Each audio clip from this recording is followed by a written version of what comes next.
नरेंद्र मोदी साहब की और जो जापान के प्राइम मिनिस्टर हैं मिस्टर सुगा, उनकी आपस में हाल ही में बात हुई है और जापान जो है वो कंप्लेन कर रहा है कि हमें चीन की तरफ से ये प्रॉब्लम है। चाइनीज जो है वो एग्रेसिव हुए पड़े हैं और इसमें जारी बात है वो उनकी मदद भी मांग रहे हैं। अमेरिकन सेक्रेटरी स्टेट हैं और जनरल ऑस्टिन लॉयड उनके सेक्रेटरी डिफेंस हैं।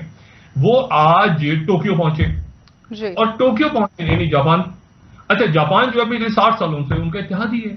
उन्होंने वहां से एक बड़े तवील अरसे के बाद एक जॉइंट स्टेटमेंट आया है जापान का और अमेरिका का, और वो आया है चाइना के बारे में, बड़ा क्लियर कि ये जो रिलेशनशिप है जापान का और इंडिया का, ये बड़ा स्ट्रॉन्ग रिलेशनशिप है क्योंकि एक तो जापानीज ने एक प्रॉपर इंडो पैसिफिक का कॉन्सेप्ट दिया, फिर जापान ने पिछले 20 साल में बहुत बड़ी इन्वेस्टमेंट की है।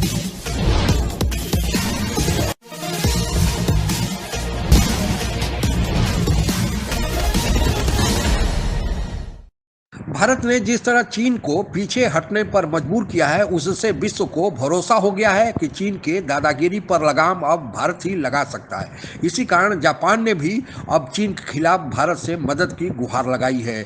चूंकि चीन के खेमे में पाकिस्तान है और पाकिस्तान भारत का विरोधी है, इसीलिए पाकिस्तानी मीडिया में इसकी चर्चा होना स्वाभाविक है। इस संबंध में कुछ और चर्चा इस वीडियो ब्लॉग के अंतिम भाग में करेंगे। उसके पहले आइए सुनते हैं पाकिस्तानी मीडिया में क्या कहा जा रहा है। नरेंद्र मोदी साहब की और जो जापान के प्राइम मिनिस्टर हैं मिस्टर सुगा, उनकी आपस में हाल ही में बात हुई है और जो मुझे इंटरेस्टिंग चीज लगी कि वो जो जापानी लीडर हैं वो ये कहते रहे और ये एक हिसाब का कंप्लेन करते रहे अबाउट चाइना टुवर्ड्स इंडिया, कि जो बीजिंग है, जो चाइना है, उसने अपने कुछ नए लॉज बनाए हैं कोस्ट गार्ड वेसल्स के हवाले से कि वो फॉरेन शिप्स के ऊपर जो है वो अटैक कर सकते हैं। ये एक थ्रेट फील किया है जापानीज ने चाइना के हवाले से और उन्होंने इसको शेयर किया है। जापान जो है वो कंप्लेन कर रहा है कि हमें चीन की तरफ से ये प्रॉब्लम है कि ये ऑफेंसिव हैं और चाइनीज जो हैं वो एग्रेसिव हुए पड़े हैं और इसमें जारी बात है वो उनकी मदद भी मांग रहे हैं। इसकी मैं आपको एक बात बता दूं कि जो दोनों ममालिक हैं भारत और जापान, इन्होंने एक मुआहदा भी किया हुआ है, उसे बोलते हैं acquisition and cross servicing agreement बोलते हैं। अच्छा, ये जो है ये आपस में भी नेटो पार्टनर्स करते हैं और ये जो नेटो पार्टनर्स हैं किसी थर्ड पार्टी के साथ भी कर सकते हैं। सो जापान और कोरिया ने किया हुआ है और जापान ने इंडिया के साथ ये acquisition and cross servicing agreement किया हुआ है, जो कि बहुत ज्यादा इम्पोर्टेंट है इंडिया के लिए। और मैं मेरी अपनी पर्सनल जाती राय में आई फाइंड कि ये जो रिलेशनशिप है जापान का और इंडिया का, ये बड़ा स्ट्रॉन्ग रिलेशनशिप है क्योंकि एक तो जापानीज ने एक प्रॉपर इंडो पैसिफिक का कॉन्सेप्ट दिया, फिर जापान ने पिछले 20 साल में बहुत बड़ी इन्वेस्टमेंट की है। तकरीबन अगर मैं आपको बताऊं कि 32-34 अरब डॉलर की इन्वेस्टमेंट पिछले 20 सालों में इन्होंने जापान ने इंडिया के अंदर की है। सो इतनी बड़ी फॉरेन डायरेक्ट इन्वेस्टमेंट आप इमेजिन कर लें कि आ रही है, तो क्या क्या आप स्केल देख लें, वो स्केल क्या हो सकता है। अमेरिकन सेक्रेटरी स्टेट हैं और जनरल ऑस्टिन लॉयड उनके सेक्रेटरी डिफेंस हैं। वो आज टोक्यो पहुंचे जी। और टोक्यो पहुंचे यानी जापान। अच्छा, जापान जो है पिछले 60 सालों से उनका इत्तेहादी है, और वो जापान गए और जापान जाने के बाद जो है उन्होंने वहां से एक बड़े तवील अरसे के बाद एक जॉइंट स्टेटमेंट आया है जापान का और अमेरिका का, और वो आया है चाइना के बारे में, बड़ा क्लियर।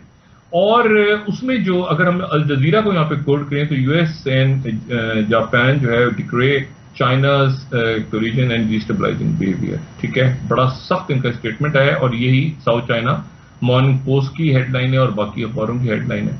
अच्छा, लेकिन इसमें जो इंपॉर्टेंट बात है वो ये है कि एक तो देखिए जापान जो है, जापान के बाद वो साउथ कोरिया जाएंगे। जापान जो है वो और चाइना के जो मामलात हैं वो माजी में भी वो इतने अच्छे तो नहीं रहे। तकरीबन ये तो अगर ये कहा जाए कि 1000 साल पुरानी बातें हैं और जो चीन और जापान जो है एक उनकी आपस में हिस्ट्री रही है लड़ाई की। और लेकिन जापान अपनी सिक्योरिटी की जो नीड्स है वो खुद तो नहीं पूरी कर पाता क्योंकि उनका एक जापान की एक डोमेस्टिक आर्टिकल है, उसे आर्टिकल 9 बोलते हैं, जिसे वो अपनी फौज नहीं रख सकते। जैसे आप कह लें कि इन्होंने ये सर्विसेज ली हुई हैं अमेरिका की और पार्टनर्स की। सो मुझे ऐसे लग रहा है कि जापान जो है वो इंडिया से भी इसी किस्म की मदद मांगना चाहता है कि कल को अगर उनको जरूरत पड़े तो वो जापान इंडिया की मदद ले सके। सो इस हवाले से जापान जो है वो इन्वेस्टमेंट करता रहता है इन रीजन में और पर्टिकुलरली इंडिया के अंदर, जिस तरह मैंने बताया, क्योंकि 32-35 अरब डॉलर के करीब जापानीज ने इन्वेस्टमेंट की हुई है।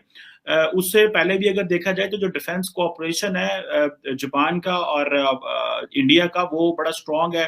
ट्राई सर्विसेज एक्सचेंज है दोनों ममालिक के दरमियान और एक इंस्टीट्यूशनलाइज्ड रिलेशनशिप है। कोस्ट गार्ड्स के दरमियान जो ताल्लुकात हैं वो भी इस्टेब्लिश हुए हैं। जैसे कि आपको पता है कि मालाबार एक्सरसाइजेस भी इन्होंने की हैं सी ऑफ जापान के अंदर। और इसके अलावा जो जितनी जापान इन्वेस्टमेंट करता है इंडिया के अंदर, उतना ज्यादा जो जापान ये फील करता है कि शायद वो अपनी जो सिक्योरिटी है वो मजबूत कर पाएगा। जो कोऑपरेशन है और जो सिनर्जी है दोनों ममालिक की, वो बड़ी स्ट्रॉन्ग होती जा रही है। और ये आप इमेजिन कर सकते हैं कि अगले आइंदा आने वाले कुछ दिनों में हम ये महसूस करेंगे कि ये जो कोऑर्डिनेशन और ये जो कोऑपरेशन है दोनों ममालिक का, ये सिर्फ एक आधी चीज पे नहीं रहेगा। ये अपने आप को अपने जो एरियाज हैं उसको एक्सपैंड करेंगे। जैसे कि फॉर एग्जांपल हेल्थ केयर है,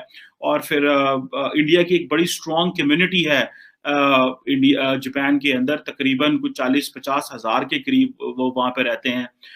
फिर जैसे आप समझ लेना कि जब 2007 में शिंजो एबे ने देखा कि इंडिया हमारे लिए कितना इंपॉर्टेंट हो सकता है, और बेसिकली शिंजो एबे ने अपने इर्द गिर्द एक हसार खींचा, और उस हसार में इंडिया को लेके आना था, ऑस्ट्रेलिया को लेके आना था, अमेरिका को लेके आना था। तो ये एक बिकॉज साउथ जापान जो है वो इंडिया को ज्यादा प्रेफर करता है as compare to South Korea. एक बात बताऊं, और वो ये है कि एक तवील अरसे के बाद, बहुत दिनों के बाद, बहुत अरसे के बाद, आज शुमाली कोरिया के जो रहनुमा हैं, किम यो जिन जो हैं, उनकी जो छोटी बहन है, उन्होंने आज बयान दिया है, किम जोंग यून ने।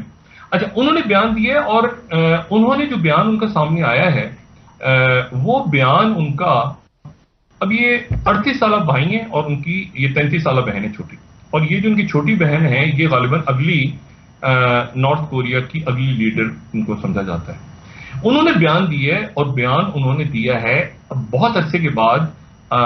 कोई बयान आया है नॉर्थ कोरिया का, जब से ये क्राइसिस शुरू हुआ है, यानी आप देखें कि जब से ये बाइडेन इंतजामिया, ट्रंप इलेक्शन, इसमें नॉर्थ कोरिया अब बिल्कुल खामोश रहा है। लेकिन नॉर्थ कोरिया का आज बयान इसलिए आया है कि वहां पर बैठ के जो डिस्कशन हुआ है सेक्रेटरी स्टेट का और सेक्रेटरी डिफेंस का, उसमें कोरिया डिस्कस हो गया। अच्छा, कोरिया उसमें चूंकि डिस्कस हुआ है, तो नॉर्थ कोरिया ने फौरी तौर पे बयान उनका आया, और बयान उनका जो अल्फाज हैं उनकी, जो उनके रहनुमा की बहन के, वो अल्फाज बड़े सख्त हैं। वो कह रही है कि यहाँ का माहौल, स्टिंक का लफ्ज उन्होंने इस्तेमाल किया। अगर मुख्तलिफ न्यूज पेपर्स को हम कोट करें तो इससे स्टिंक, यहाँ पर जो स्टिंक यानी स्टिंक मतलब माहौल खराब करने वाला जो की जो फजा है, उसको यहाँ पे अमेरिकन ना पैदा करें। क्योंकि जब रिसेंटली डिस्कशन हुई G7 में D10 बनाने के लिए, जो 10 डेमोक्रेसीज को प्रमोट करने के लिए, और उसमें साउथ कोरिया को लाना चाह रहे थे, ब्रिटेन ने आइडिया दिया, तो the Japanese didn't like. So Japan चाहता है कि इंडिया जो है वो उसके अंदर आ जाए, लेकिन वो साउथ कोरिया को ना लेके आए। So this is another thing, यहाँ पे बैठ के इंडिया के साथ वो बात करनी है, जो जापान समझता था कि इस खित्ते में एक ही मुल्क है शायद। सो ये आइंदा आने वाले कुछ अरसे में ये जो स्ट्रेटेजिक पार्टनरशिप है, it is going to be further strengthening. और इसमें आप इमेजिन कर सकते हैं कि ये रिलेशनशिप इतना मजबूत हो चुका है कि जो जापानीज हैं वो चाइना की कंप्लेंट्स इंडिया के सामने कर रहे हैं। So I find it very strong relationship, and I personally find it के ये चाइना के लिए ग्रोइंग जो है वो चैलेंज बनता जा रहा है। जितने ज्यादा एक ग्रुप ऑफ कंट्रीज इकट्ठे होते जा रहे हैं, it will be difficult for the Chinese to make their position comfortable in the region, because एक समझे कि पूरी दुनिया ही जो चीन के मुकाबले में इकट्ठी होती जा रही है। क्वाड, जिसके अंदर आज 4 देश शामिल हैं, जिसमें अमेरिका, जापान, ऑस्ट्रेलिया और भारत है। दरअसल इसकी शुरुआत जापान ने ही किया था, जिसका उद्देश्य चीन पर लगाम लगाना था। भारत में यह चर्चा हो रही है कि क्या भारत का क्वाड में शामिल होकर कहीं वह अमेरिका के नज़दीक तो नहीं जा रहा, कहीं वह अपनी गुटनिरपेक्षता के मार्ग से तो भटक तो नहीं रहा, क्योंकि भारत अपने को गुटनिरपेक्ष यानी न काहू से दोस्ती न काहू से बैर, सभी से समान रूप से दोस्ती और समान रूप से दुश्मनी का पक्ष धर रहा है। हालांकि आज की दुनिया में यह संभव नहीं है। जिस समय विश्व में रूस और अमेरिका 2 सुपर पावर थे, कहने को तो भारत गुटनिरपेक्ष था, पर हकीकत में उस समय भी भारत रूस की तरफ ज़्यादा झुका हुआ था, क्योंकि रूस से ही वह मदद और सैनिक साजो सामान पा रहा था।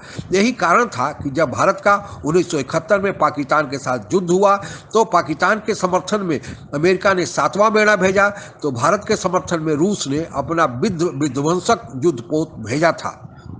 कुछ राजनीतिक पंडितों का यह कहना है कि चीन का जो रवैया है, खासकर उन देशों के साथ जिनके साथ उसका सीमा विवाद है, वह बहुत ही एग्रेसिव है या उग्र है। भारत के साथ भी कुछ ऐसा ही चीन द्वारा पिछले साल जून में किया गया। भारत एक स्वाभिमानी देश है, जवाब तो देना ही था, और ऐसा जवाब भारत ने दिया कि चीन को पीछे हटना पड़ा। चीन के खिलाफ जहां से भी मदद मिले, लेने में कोई बुराई नहीं है। भारत के प्रधानमंत्री नरेंद्र मोदी और चीन के प्रीमियर शी जिनपिंग के बीच बहुत ही अच्छे ताल्लुकात थे। व्यापार भी बढ़ रहा था, पर पहले डोकलाम में जो चीन ने किया और फिर लद्दाख में जो चीन ने किया, अब कोई शंका या दुविधा वाली बात नहीं रह गई कि चीन का इरादा क्या है। हर परिस्थिति में गुटनिरपेक्षता का पालन करना या गुटनिरपेक्षता का राग अलापते रहना बेमानी है, यह जानते हुए ही कि चीन और पाकिस्तान दोनों इकट्ठे होकर भारत के खिलाफ साजिश कर रहे हैं। खैर, अब तो भारत अपने बलबूते पर विश्व को यह जता दिया है कि वह अपने स्वाभिमान की रक्षा, अपनी सीमाओं की रक्षा करना जानता है। भारत हमेशा चुप होकर नहीं बैठ सकता, चाहे गुटनिरपेक्षता कायम रहे या जाए।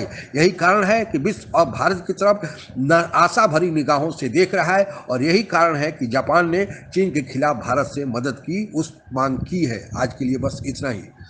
आप अगर हमसे जुड़ा रहना चाहते हैं तो कृपया मेरे चैनल को सब्सक्राइब करें तथा बेल आइकन भी दबा दें, ताकि नई वीडियो की जानकारी तुरंत आप तक पहुंच जाए। धन्यवाद। जय हिंद।